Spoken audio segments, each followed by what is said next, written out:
for following Big C Sports. And I want to say today is a beautiful February 13th, 2017. And it's almost what we call Valentine's Day. So, Big C, I hope you have a lot of good Valentine moonshine. Save that for your friends. I also want to say bienvenidos to all of our listeners in Latin America. Thank you for following.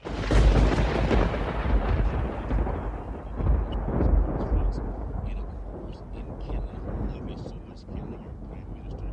But Big C, I love no one more than the land of the free and the home of the brave. How's it going for you, good old boys down south, Big C?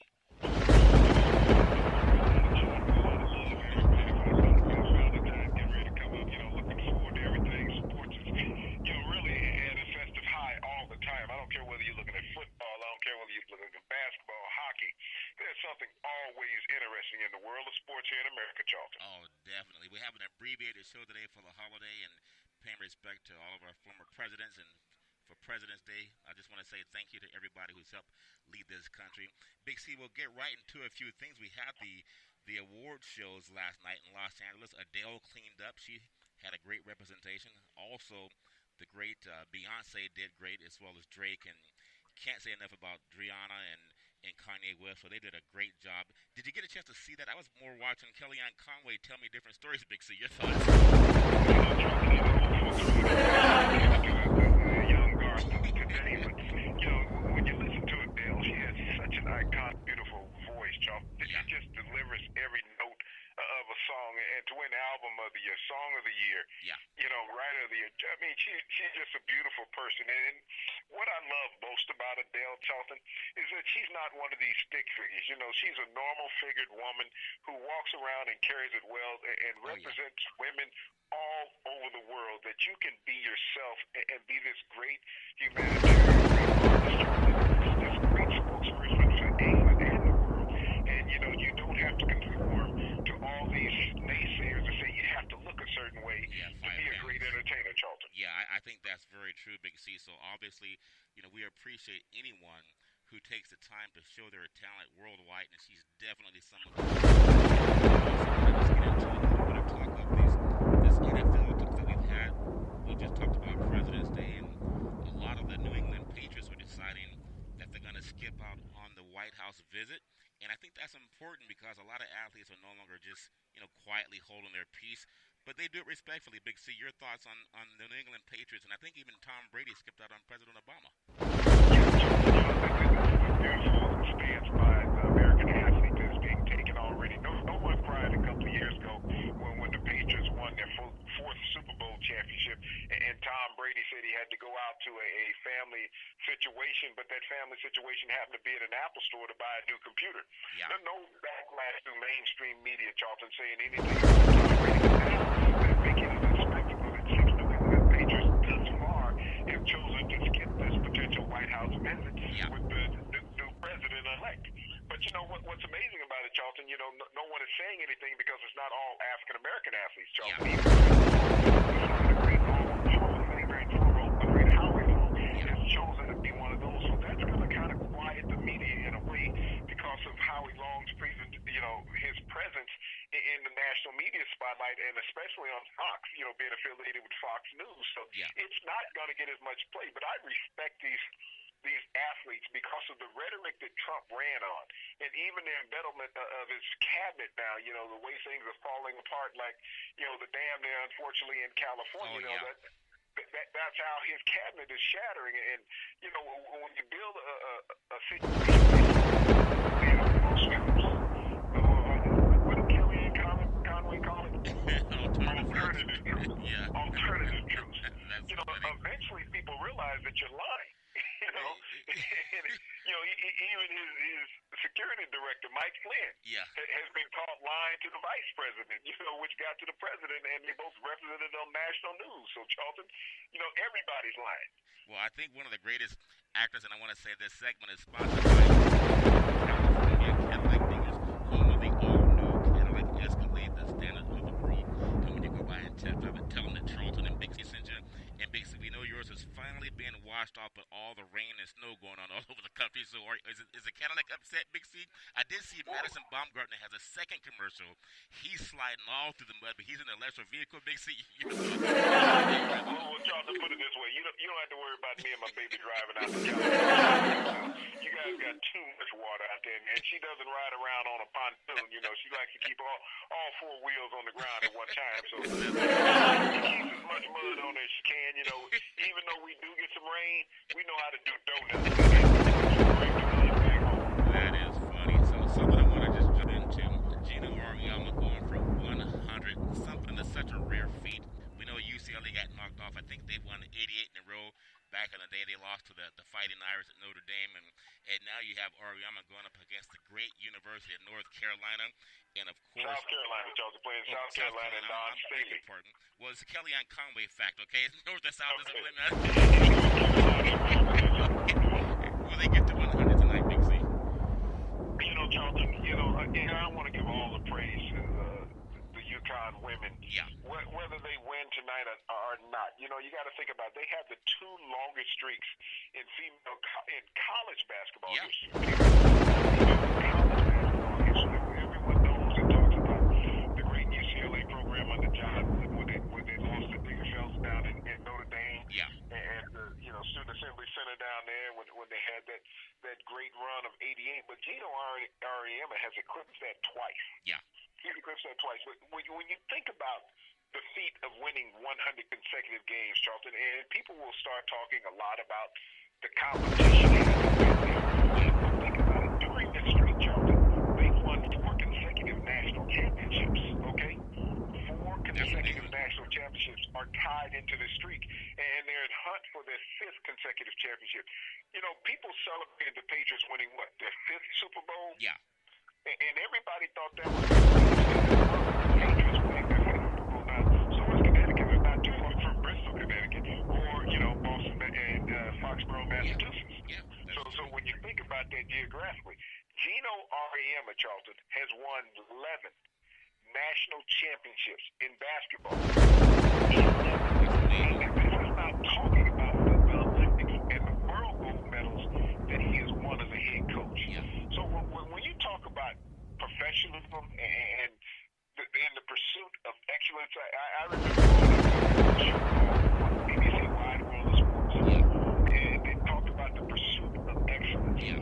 That's what Gino Auriemma strives for every night with his women. He knows he's not going to get a perfect game out of every player each night, but he has 4 seniors on his roster that he can look to each one of those 4, and they look to each other saying, "Is tonight my night that I have to step up above everybody else?" No pressure is put on one individual player, and that's what the team game is all about, and that's what he has taught better in America than any coach that ever lived. You know, people talk about the expertise of a Bill Belichick. Yeah.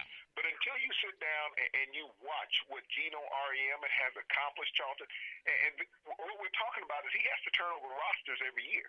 Yeah, that's true. When you look at his starters this year, his top 4 starters all came off the bench last year, Charlton. That's amazing. And when you think about just the success of that, I look at the women's basketball. Also, Tyra Vanderbilt out of Stanford, she just put together, I think it was 1,000 wins for her career. She eclipsed the 1,000 plateau as a head coach, Charlton, and did it in one university. Yeah, that's the amazing thing, too, see that they stay so long. So UConn's record, they are 22-0, ranked number 1 in the country, followed by number 2 Maryland at 23-1.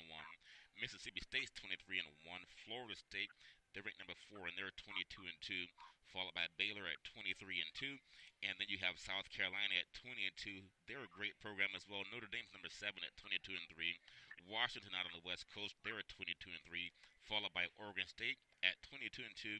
And then number 10 is Texas at 19-4. California lottery, Big C. I got a bone to pick with some people. I told you last time I won that $9. Well, I realized after I got calmed down that the new ticket is going to be about $300 million. And I don't know about you, but I say we won that thing. Does that make any sense? I'm going to be like Kellyanne Conway. Who cares if it's already happened? I'm going to call in just to get back a rookie ticket. You know, at least it will be alternative to what you buy.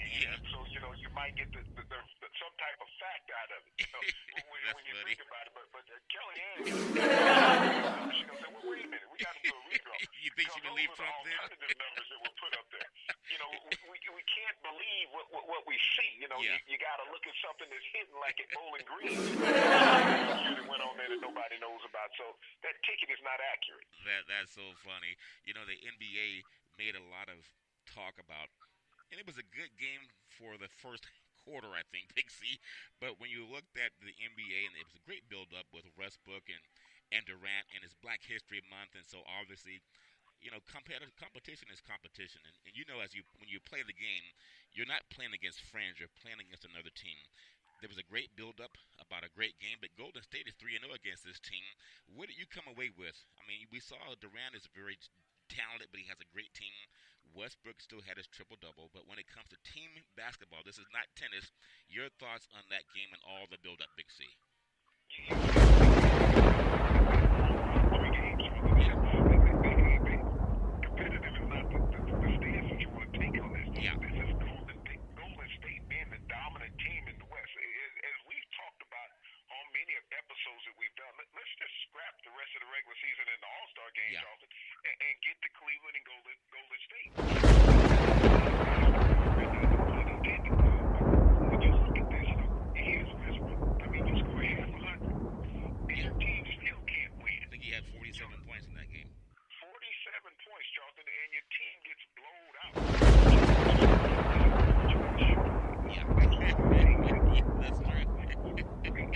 So he could call Kobe Bryant on that. You know, what about him from shooting all the time? Yeah, But when you think about it down the stretch, what did Durant do? Charlton hit 10 of his last 12 shots in that game. yeah, It proved the reason why Kevin Durant left Oklahoma City. And I don't care what people say. Yes, there's animosity amongst competitors. You do that. yeah, People want to be the star. You had and in crunch time, Kevin Durant proved that he's the guy who should have the ball. yeah, He can put that dagger in you from anywhere on the court, Charlton. And when you go 10 for 12 and you 6'11" and you're not shooting layups, yeah, yeah, and he shot him over Westbrook as well as he shot him over everybody else. But when you talk about OKC, Charlton, versus talking about Golden State, if you say Golden State, how many names do you mention?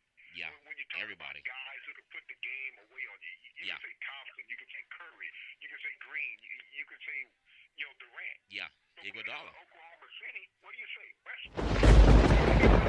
Yeah, and that's right. Big O. You bring up that point, and I know TV did a good job selling this game as Durant going back to Oklahoma City, and will the fans love him or hate him? But another point I want to bring up too, we know they're great athletes in the NBA. You can't play in this game unless you have some talent. But what I want to look at is the social aspect and how so many people hold a player accountable for staying forever. Remember when the great LeBron James left Cleveland and won a couple of titles there and came back and helped him get a title in Cleveland. Now they love him. But think about this. When all the people say Durant's a traitor and he should stay in OKC for the rest of his life because everybody, quote unquote, loves him, right? These are the same people that booed him. So an athlete, when they get the chance to take the money, take the money. Love and loving athletes is all ephemeral. It flees really fast. So I don't doubt any athlete that wants to leave because they get more money. Because when they come back, those same people that love them, they often hate them. Big Sam. Yeah, yeah, Think about it. This organization left Seattle 9 years ago. yeah. That's All true. right? They walked away from it. He took one person out of an organization. Yeah, This organization pillaged an entire city, just walked Kevin Durant, because think about Seattle should be booing them all the time, every time they're on television and boycotting on on the airwaves, because and we've talked about this. I don't think anyone has addressed it as much as you and I have, yeah, yeah. about these owners walking away from these cities, All the time. taking the life bread of so many local people that do not move with the organization. Yeah, This is the thing that no one pays attention to. Even the mainstream media, when they're broadcasting the game, they want to sit there and talk about, Kevin Durant leaving the super team. yeah, But they don't sit there and talk about Oklahoma City vacating Seattle and leaving the Supersonics. And I love Seattle for keeping the name, and we've talked about this Yeah. a lot.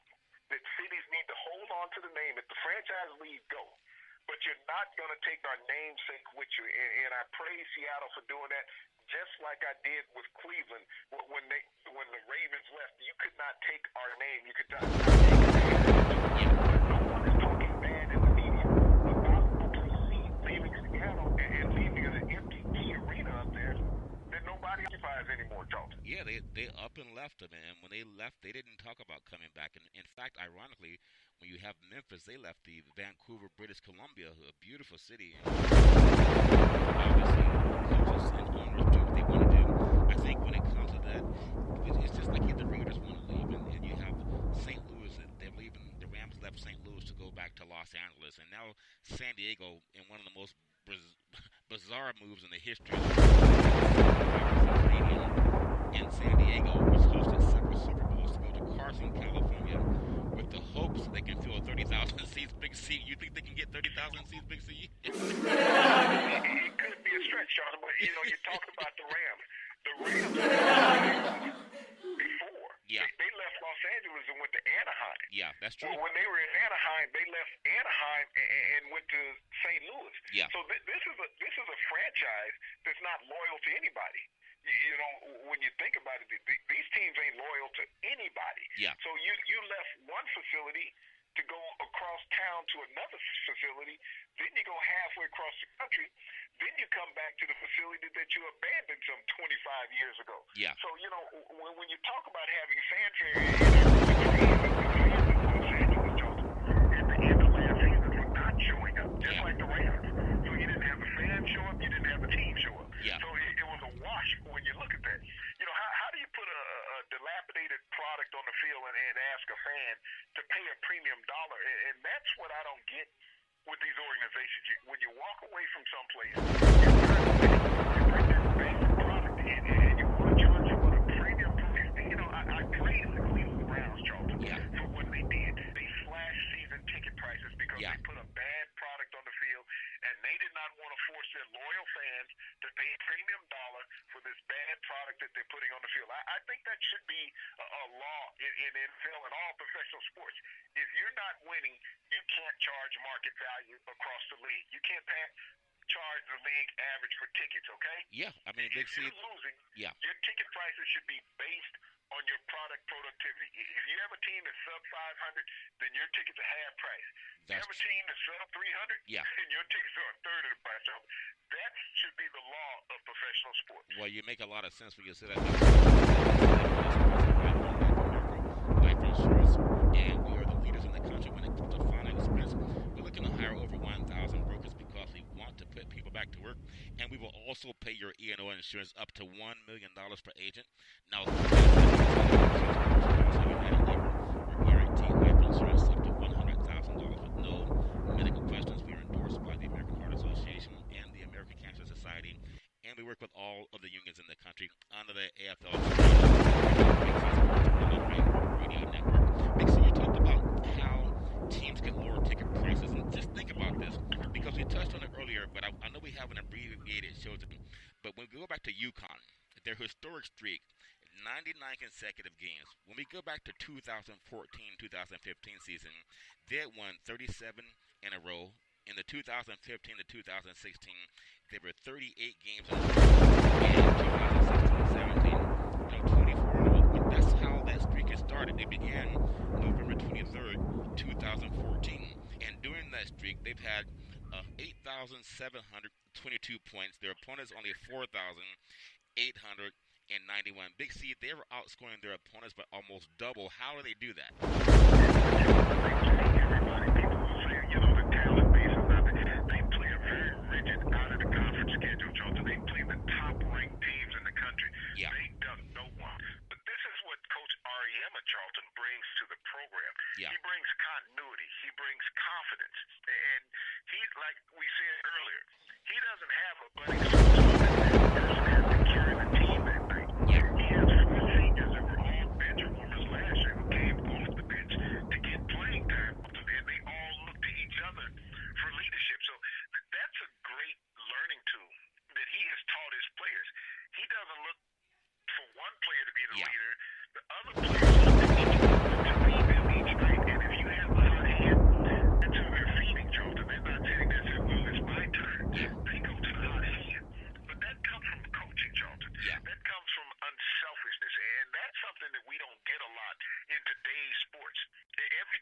selfish when you look at it. You got players talking about my team. Players who own the team. Not yet. My players. Not yet. We can't now. Well, we got a couple that are in ownership Yeah. position, as far as having partnerships. Yeah.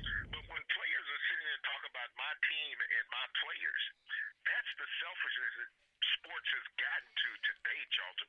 That people are looking at. There's nothing greater than me. The other guys are just hanging on. Yeah. And Coach REM is such a breath of fresh air. Is that through his tutelage, players don't learn selfishness, Charlton. Yeah. They learn teamwork. And that's the most part, whether it's high school, college, or professional sports today. Well, Big C, that's a very good point, and we'll go right across the aisle and look at the college men basketball top 10 in the country, and ironically, from one of the smallest regions of the country, they are 24-0, followed by number 2, last year's national champion Villanova, 22-2. Kansas is number 3, they are 23. Louisville, they're number 4 in the country at 19-4, and after Louisville, Wisconsin at 20-3 after the Big Ten. Number 6 is Oregon, 21-3, followed by number 7, North Carolina at 21-4. Baylor is number 8, and they are 20-3, followed by number 9, UCLA, 21-3, and rounded out by number 10, Arizona. The Wildcats are 20. And Big C, I know that UConn gets a bit of attention, but can you imagine if they get the same kind of attention that the men's basketball get? They would be the story on Sports Center, on every program, even though they are for the women's, but it's not as much attention as the New York Knicks get for being dysfunctional. How do you feel? Well, when you talk about the dysfunctionalism of the New York Knicks, Charlton, and that comes from the owner Dole. Yeah. Okay? This is what we've talked about. When we got these owners that want to be the mainstay of everything. You got the head coach with the Dallas Cowboys, and Karen Tuck,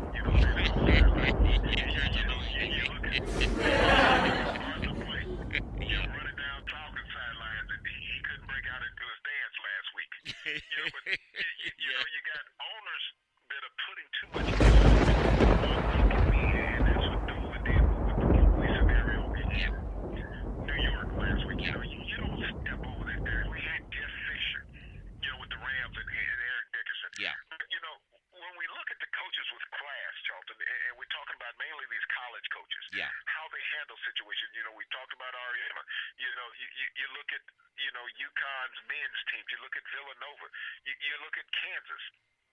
You look at North Carolina. They've had some academic scenarios there. But, these are coaches that are teaching young men. And when you look at these programs and they have players stay around more than 2 years, Charlton, these are programs that are built on character.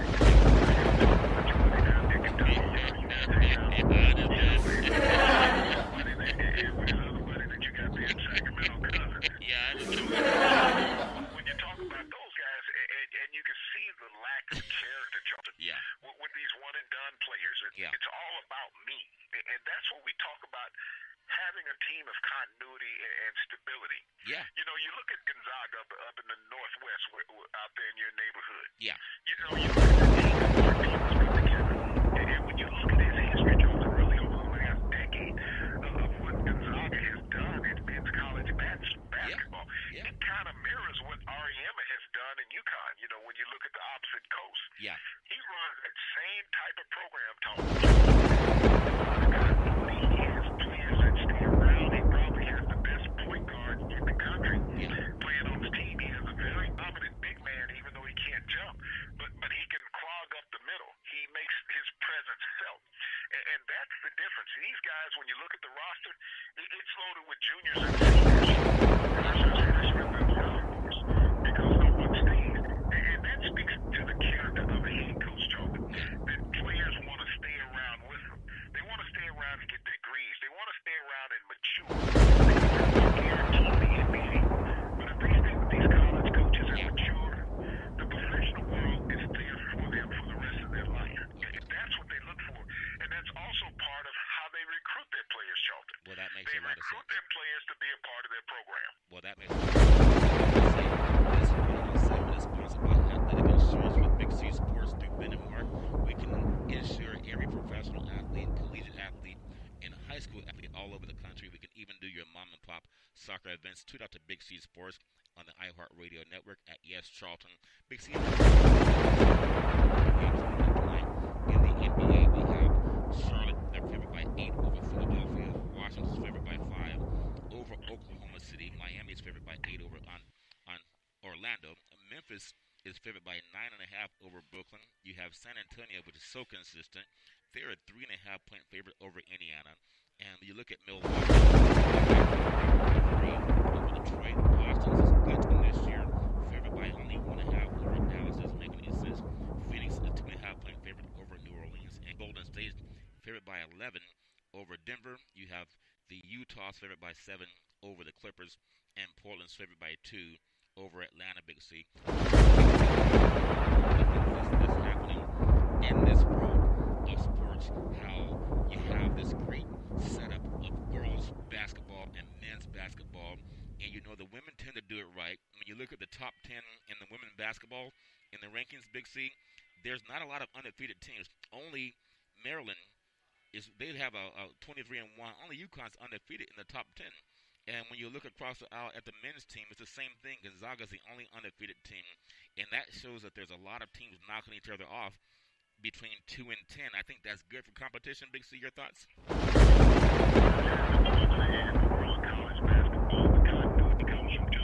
Yeah. Yeah. It used to be only the big time programs that played on television, and lesser teams did not get that opportunity. Yeah. Now with so many broadcast channels out there, Charlton, and even conferences having their own broadcast networks, it's hard not to be on television if you're in a top 30 program in college basketball. You're going to get some TV time, and so that was the draw factor for so many universities 20 years ago, is that if you want to be on television, you come play with us. Yeah. Whether it was basketball, if you want to be on television, you're going to have to come to our years. You go play for those guys. Yeah. They never get a game on television. You can advertise that way as a head coach. Yeah. But now that's led to so much parity in all levels of college basketball, in the men's game, in the women's game, Charlton. It's like even watching an NBA game. You see teams in the NBA. That's true. That's true. Like when did they get to the league? They've been around for 50 years. But, that's what we have with college basketball. That's the reason why you have no superpowers anymore. When you look every year, if you look last year at the national championship game with Villanova and North Carolina, everyone expected North Carolina to win because of their dominant pass. Yeah. But Villanova championships North Carolina had. Yeah. And that comes from parity from a small school. North Carolina's arena seats more students than Villanova's campus holds. Wow. So, that's what parity does in television time. Big C, the last segment we'll cover is golf out on the West Coast at Pebble Beach. What a gorgeous area. In fact, they had it rain delayed because of the bad weather we've had in California. And going back to the bad weather, I just wish friends over in Oroville, California, which is about 2 hours north of Sacramento. So hopefully they'll have some help with that. The rain subsiding there. I know we have more storms coming in on Thursday. But I just want to say, Spieth didn't sign autographs because he didn't like guys heckling him at the but he actually found a way to win $1,296,000 over the weekend. That's a lot like where you live, Big C. You kind of win that kind of money. Well, you look at Jordan Spieth, Jordan. To win by 4 strokes at Pebble Beach yesterday. Yeah.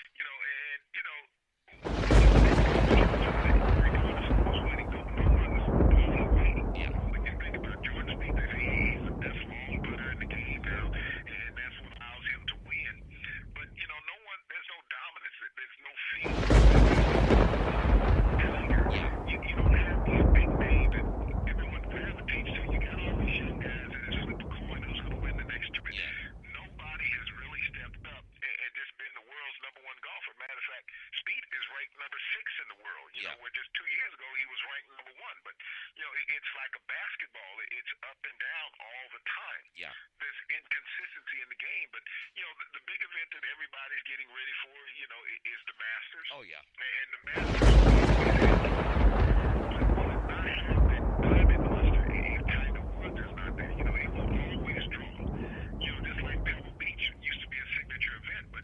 a lot of people didn't even realize it was on the air. Yeah, that's true.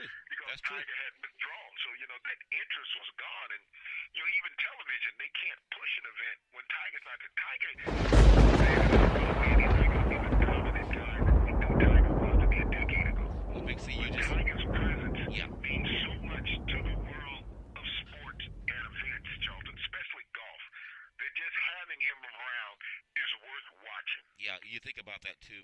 If I mentioned Spieth and Kelly Kraft was second, Dustin Johnson was third, Snedeker was fourth, followed by Jason Day. Now those names are there in golf, but it doesn't have the same ear power as Tiger and Phil and Els and Singh, and so that's why golf interest. I know they want to say it's a great game, and it is a great game, but they do need those marquee guys to play well, or at least have a new guy, and maybe Spieth is that shining light. See, and now that you close it out today on this abbreviated President's Day weekend, I want to say to all of our leaders throughout the history of our country, nothing but respect for most of you. But this last president, he has a lot to be gained. I think the guy that plays the president better than the president is Alec Baldwin on Saturday Night Live. Just give me a little bit of homage. Alec Baldwin, he plays POTUS. I think there was even a paper in Brazil that tweeted a picture of POTUS and then actually used Alec Baldwin's picture from Saturday Night Live. Makes it your thoughts.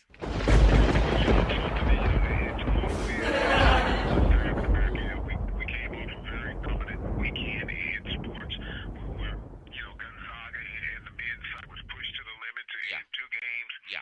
In college basketball, but they remained undefeated. As we talked about, Jordan Spieth won Pebble Open by Pebble Beach by four strokes. Yeah. Which really, getting him ready for the Masters. Yeah. We looked at the battle with OKC and Golden State. We see the dominance of Golden State, and that Kevin Durant has fit in quite nicely with that organization, Charlton, and just very well. This team is playing solid. We saw the charade at Madison Square Garden with Jim Dolan, the owner. Here he is ostracized. This is not how you keep fans here. And we talked about the price of a ticket. Yeah. But you think about what the people pay in New York, night in, night out, for the price of a ticket for the craft that Dolan is putting out on the court. Yeah. He, along with Phil Jackson and his posse. Yeah.